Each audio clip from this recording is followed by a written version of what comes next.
నిజంగానే అసలు ఈ చేతబడులకి అంత పవర్ ఉందా? అసలు ఒకవేళ చేస్తే దాని ఎఫెక్ట్స్ ఎలా ఉంటాయి?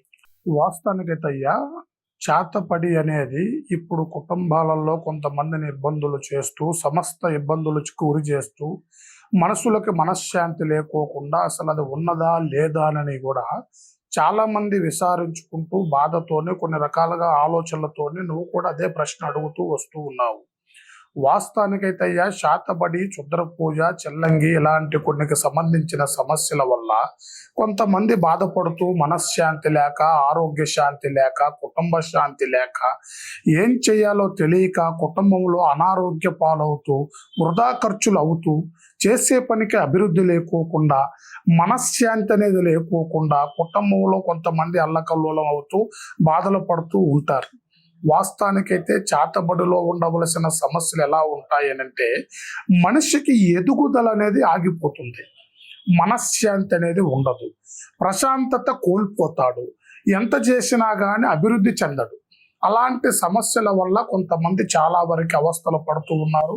అలాంటి సమస్యకు గురైన వాళ్ళ వల్ల మన దగ్గరికి వస్తే వాళ్ళకి ఏ సమస్యని ఎలా పరిష్కరించాలి, వాళ్ళకి ఆరోగ్య సమస్యతో బాధపడుతున్నారా, మానసికమైన ఒత్తిడికి గురయ్యారా, ఎంత అభివృద్ధి చేసినా ఎదగలేకోకుండా అవుతున్నారా, అలాంటి చెడు ప్రయోగం ఎంతవరకు నడిచిందనేది మనం గమనించి వాళ్ళలో ఉండవలసిన బంధనకి మనం అన్ని రకాలుగా అష్టదిగ్బంధన అంజనవి వేసి వాళ్ళల్లో ఉండవలసిన చెడు సమస్యని పరిశీలించి వాళ్ళకి ఏ దారి చేస్తే బాగుంటుంది, ఏ మార్గం చేస్తే బాగుంటుంది, ఎలా చేస్తే అభివృద్ధి చెందుతారు, వాళ్ళలో ఉండవలసిన సమస్య ఎలా తీరిపోతుంది అనేది మనం చూసి వాళ్ళకి చక్కటి పరిష్కారాన్ని కూడా మనం అందజేస్తూ వాళ్ళ ఆరోగ్య సమస్యలకి, కుటుంబ సమస్యలకి, మనశ్శాంతి లేని సమస్యలకు కానీ, ధన నష్టంతో బాధపడుతున్న మనుషులు కానీ, కుటుంబంలో చికాకులు, ఇబ్బందులు, గొడవలు, భార్య భర్తలందు మనశ్శాంతి లేకపోయినా ఇలాంటి సమస్యలకు గురవుతున్న వాళ్ళకి ఈ చెడు ప్రయోగాన్ని కూడా కొంతమంది చేసిన సమస్యల వల్ల